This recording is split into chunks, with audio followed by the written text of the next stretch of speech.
Hello, నమస్తే. నేను ముబారక్ భానుని, బాబాజీ అనుగ్రహ సేవ ట్రస్ట్ ఫౌండర్ని. ఈరోజు తెలుగు భాషను ప్రేమించే ప్రతి తెలుగువారికి గర్వించదగ్గ రోజు. అదే తెలుగు భాషా దినోత్సవం. ఇంకా గిడుగు వెంకటరామమూర్తి గారి జయంతి సందర్భంగా ఈయన తెలుగు వ్యవహారిక భాష పితామహులు.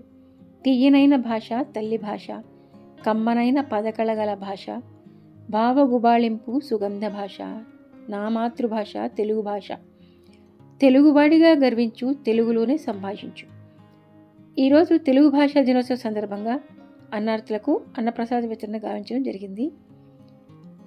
ట్రస్ట్ ఆధ్వర్యంలో మేము మరియు బెంగళూరు నుంచి శంకర్ గారు అన్నదాతలుగా నిలవడం జరిగింది. మేము చేస్తున్న ఈ కార్యక్రమాలు మీకు నచ్చినట్లయితే మీరు కూడా ఇక్కడున్న క్యూఆర్ కోడ్ ద్వారా కావచ్చు, అకౌంట్ నెంబర్ ద్వారా కావచ్చు, గూగుల్ పే, ఫోన్పే, పేటిఎం వీటి ద్వారా కూడా మీరు మీ సహకారాన్ని మాకు అందించవచ్చు. మరియు మీ ఫోటోలు, మీ ఇంటి శుభ కార్యక్రమాలు ఏమైనా ఉంటే దానికి సంబంధించిన ఫొటోస్ కూడా పెడితే కనుక ఇటువంటి అన్నదాన కార్యక్రమాలు నిర్వహించడం, అవి కూడా యూట్యూబ్లో పెట్టడం జరుగుతుంది. ఓకే, మరో అన్నప్రసాద వితరణ కార్యక్రమంతో మళ్ళీ మేము ముందుంటాము. Thank you.